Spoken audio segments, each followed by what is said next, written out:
Chapter 2 A Merry Christmas. Jo was the first to wake in the gray dawn of Christmas morning. No stockings hung at the fireplace, and for a moment she felt as much disappointed as she did long ago, when a little sock fell down because it was so crammed with goodies. Then she remembered her mother's promise, and, slipping her hand under her pillow, drew out a little crimson-covered book. She knew it very well, for it was that beautiful story of the best life ever lived, and Jo felt that it was a true guidebook for any pilgrim going the long journey. She woke Meg with a Merry Christmas, and bade her see what was under her pillow. A green-covered book appeared with the same picture inside, and a few words written by their mother, which made their one present very precious in their eyes. Presently Beth and Amy woke, to rummage and find their little books also, one dove-colored, the other blue, and all sat looking at and talking about them, while the east grew rosy with the coming day. In spite of her small vanities, Margaret had a sweet and pious nature, which unconsciously influenced her sisters, especially Jo, who loved her very tenderly and obeyed her because her advice was so gently given. "Girls," said Meg seriously, looking from the tumbled head beside her to the two little night-capped ones in the room beyond, "Mother wants us to read and love and mind these books, and we must begin at once. We used to be faithful about it, but since Father went away and all this war trouble unsettled us, we have neglected many things. You can do as you please, but I shall keep my book on the table here and read a little every morning as soon as I wake, for I know it will do me good and help me through the day." Then she opened her new book and began to read. Jo put her arm round her and, leaning cheek to cheek, read also with the quiet expression so seldom seen on her restless face. "How good Meg is! Come, Amy, let's do as they do. I'll help you with the hard words, and they'll explain things if we don't understand," whispered Beth, very much impressed by the pretty books and her sister's example. "I'm glad mine is blue," said Amy. And then the rooms were very still while the pages were softly turned and the winter sunshine crept in to touch the bright heads and serious faces with a Christmas greeting. "Where is Mother?" asked Meg, as she and Jo ran down to thank her for their gifts half an hour later.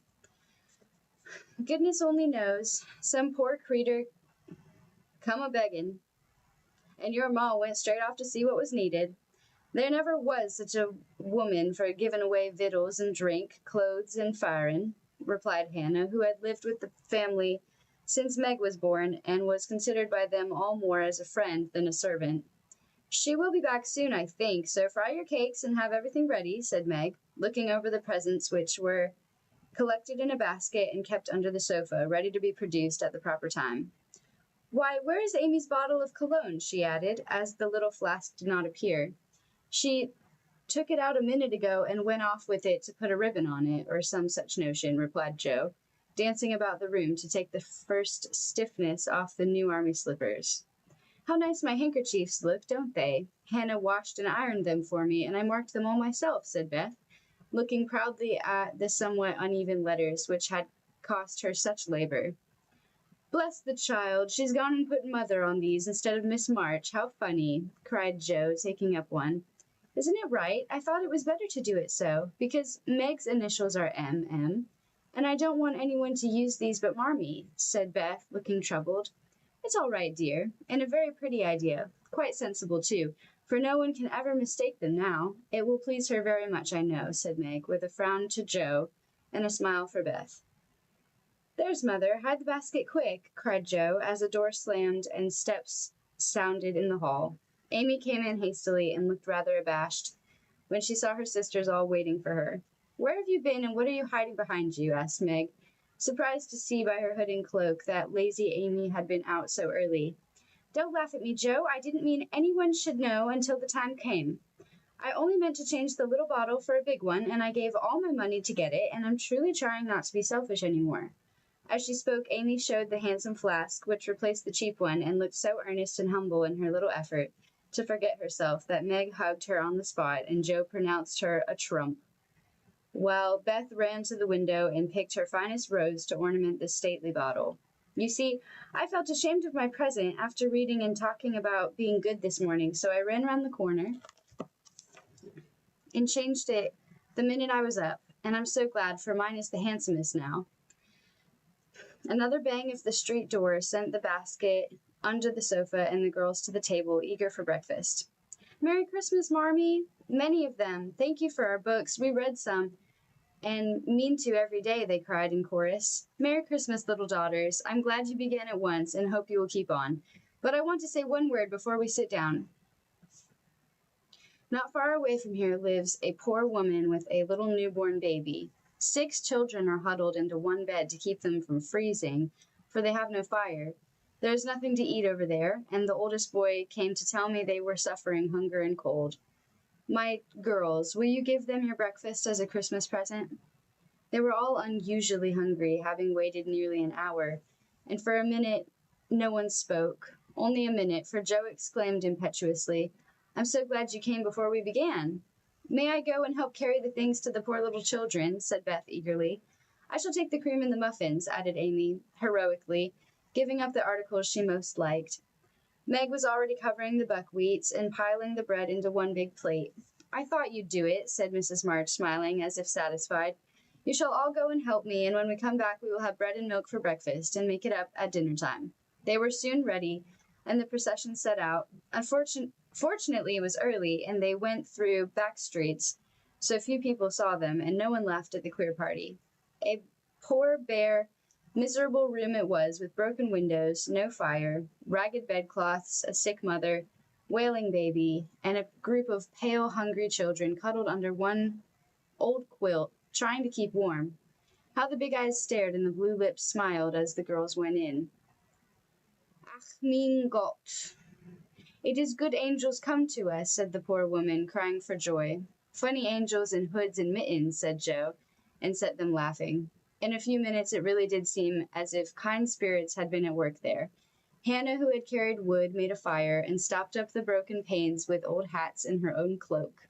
Mrs. March gave the mother tea and gruel and comforted her with promises of help, while she dressed the little baby as tenderly as if it had been her own. The girls, meantime, spread the table, set the children round the fire, and fed them like so many hungry birds, laughing, talking, and trying to understand the funny broken English. Das ist gut, cried the poor things as they ate, and warmed their purple hands at the comfortable blaze. The girls had never been called angel children before, and thought it very agreeable, especially Jo, who had been considered a Sancho ever since she was born. That was a very happy breakfast, though they didn't get any of it, and when they went away, leaving comfort behind, I think there were not in all the city 4 merrier people than the hungry little girls, who gave away their breakfast and contented themselves with bread and milk on Christmas morning.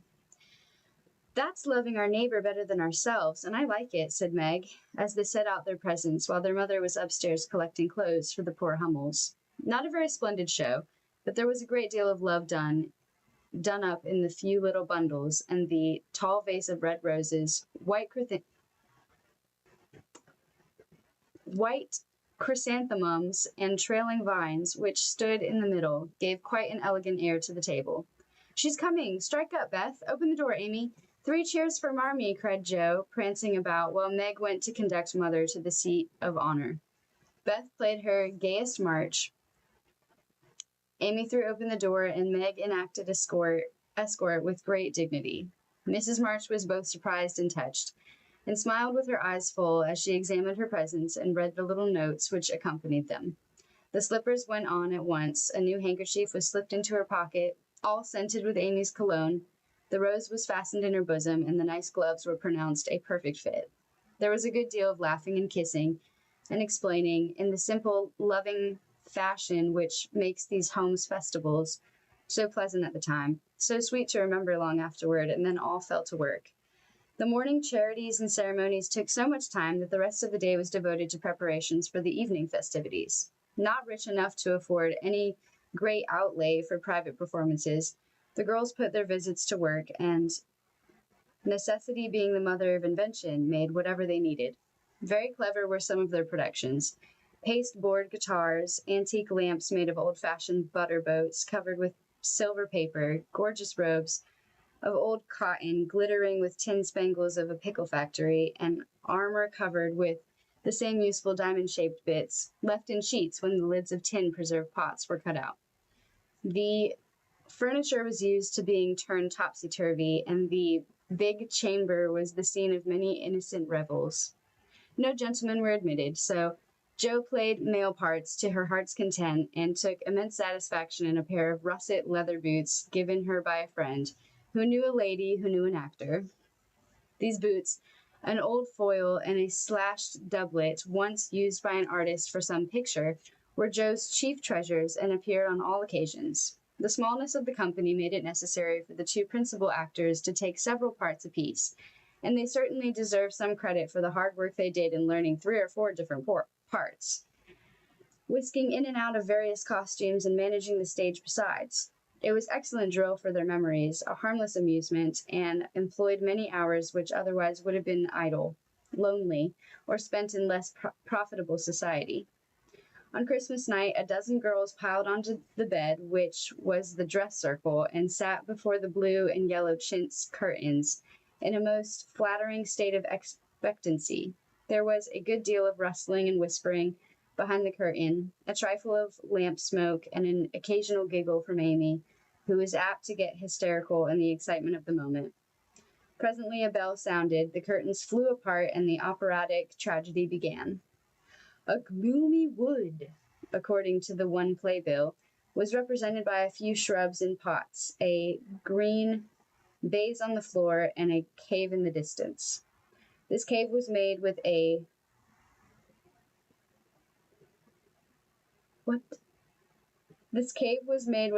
clothes horse for a roof, bureau for walls, and in it was a small furnace in full blast, with a black spot on it and an old witch bending over it. The stage was dark, and the glow of the furnace had a fine effect, especially as real steam issued from the kettle when the witch took off the cover. A moment was allowed for the first thrill to subside. Then Hugo the villain stalked in with a clanking sword at his side, a slouched hat, black beard, mysterious cloak, and the boots. After pacing to and fro in much agitation, he struck his forehead and burst out in a wild strain, singing of his hatred for Rodrigo, his love for Zara, and his pleasing resolution to kill the one and win the other. The gruff tones of Hugo's voice, with an occasional shout when his feelings overcame him, were very impressive, and the audience applauded the moment he paused for breath. Bowing with the air of one accustomed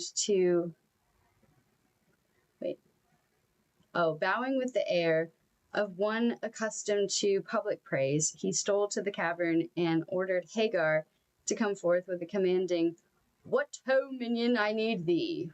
Out came Meg with great horsehair hanging about her face, a red and black robe, a staff, and cabalistic signs upon her cloak. Hugo demanded a potion to make Zara adore him, and one to destroy Rodrigo. Hagar, in a fine dramatic melody, promised both, and proceeded to call up the spirit who would bring the love philter. A soft strain of music sounded, and then at the back of the cave appeared a little figure in cloudy white, with glittering wings, golden hair, and a garland of roses on its head. Waving a wand, it sang, and dropping a small gilded bottle at the witch's feet, the spirit vanished. Another chant from Hagar produced another apparition, not a lovely one, for with a bang an ugly black imp appeared, and having croaked a reply, tossed a dark bottle at Hugo and disappeared with a mocking laugh.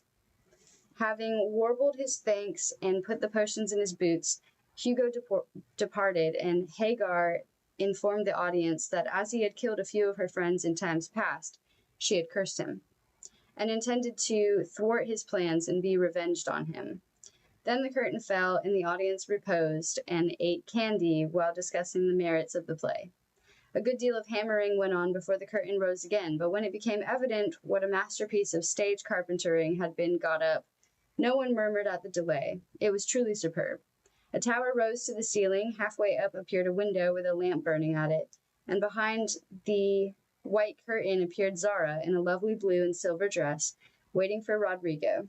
He came in gorgeous array, with plumed cap, red cloak, chestnut love locks, a guitar, and the boots, of course, kneeling at the feet of the tower. He sang a serenade in melting tones.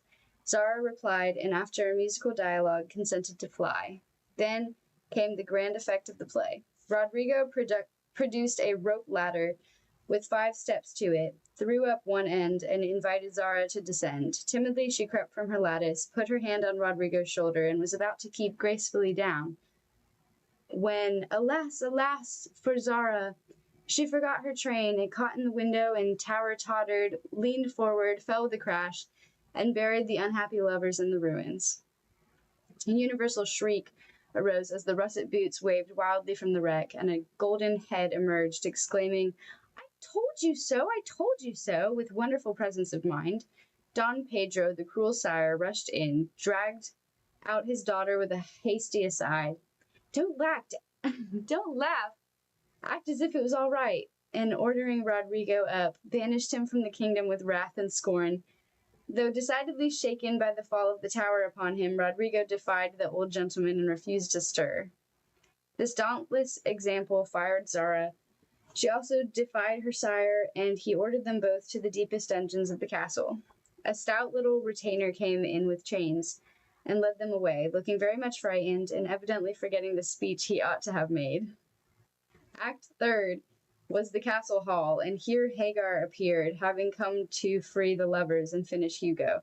She hears him coming and hides, sees him put the potions into 2 cups of wine, and bid the timid little servant bear them to the captives in their cells, and tell them I shall come anon. The servant takes Hugo aside to tell him something, and Hagar changes the cups for 2 others, which are harmless. Ferdinando the minion carries them away, and Hagar puts back the cup which holds the poison meant for Rodrigo. Hugo, getting thirsty after a long warble, drinks it, loses his wits, and after a good deal of clutching and stamping, falls flat and dies, while Hagar informs him what she has done in a song of exquisite power and melody. This was a truly thrilling scene, though some person might have thought that the sudden tumbling down of a quantity of long hair rather This was a truly thrilling scene, though some person might have thought that the sudden tumbling down of a quantity of long hair rather marred the effect of the villain's death. He was called before the curtain, and with great propriety appeared leading Hagar, whose singing was considered more wonderful than all the rest of the performers put together. Act fourth displayed the despairing Rodrigo on the point of stabbing himself, because he has been told that Zara has deserted him. Just as the dagger is at his heart, a lovely song is sung under his window, informing him that Zara is true but in danger, and he can save her, if he will. A key is thrown in, which unlocks the door, and in a spasm of rapture he tears off his chains and rushes away to find and rescue his lady love. Act fifth opened with a stormy scene between Zara and Don Pedro. He wishes her to give into a covenant, but she won't hear of it, and after a touching appeal is about to faint when Rodrigo dashes in and demands her hand. Don Pedro refuses because he is not rich.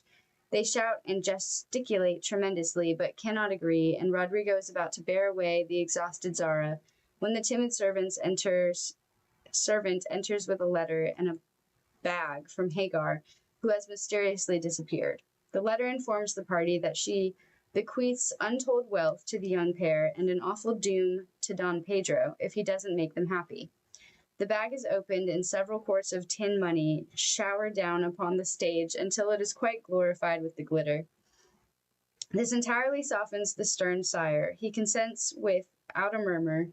All join in a joyful chorus, and the curtain falls upon the lovers kneeling to receive Don Pedro's blessing in attitudes of the most romantic grace. Tumultuous applause followed, but received an unexpected check, for the cot bed on which the dress circle was built suddenly shut up and extinguished the enthusiastic audience. Rodrigo and Don Pedro flew to the rescue, and all were taken out unhurt, though many were speechless with laughter. The excitement had hardly subsided when Hannah appeared with Mrs. March's compliments, and would the ladies walk down to supper. This was a surprise, even to the actors, and when they saw the table, they looked at one another in rapturous amazement. It was like Marmee to get up a little treat for them, but anything so fine as this was unheard of since the deported days of plenty. There was ice cream, actually 2 dishes of it, pink and white, and cake and fruit and distracting French bonbons, and in the middle of the table 4 great bouquets of hothouse flowers.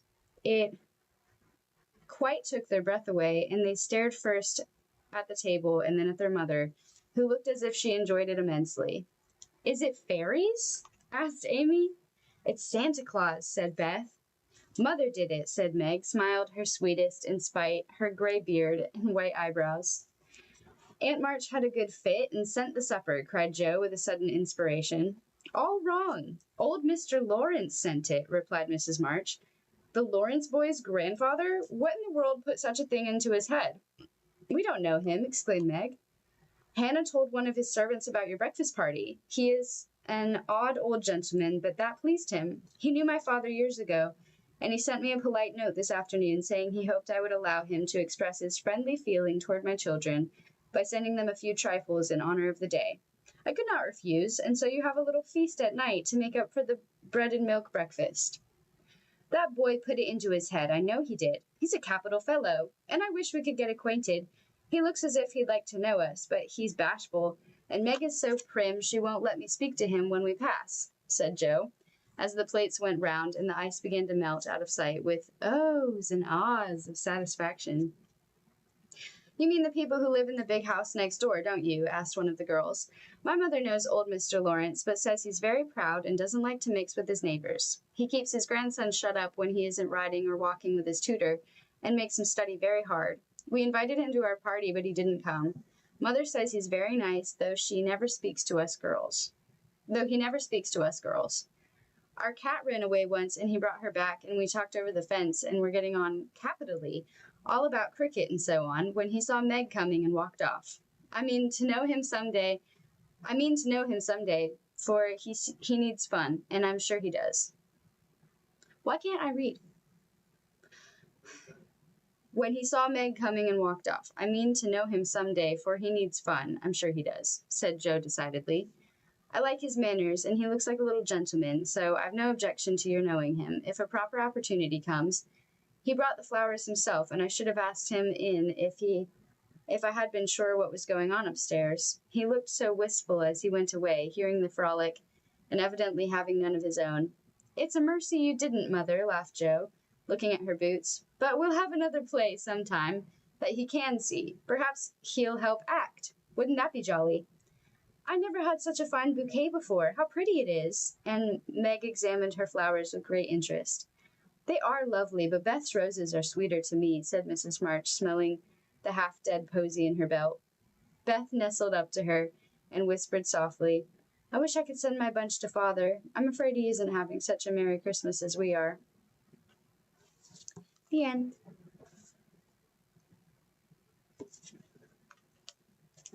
Thanks for listening.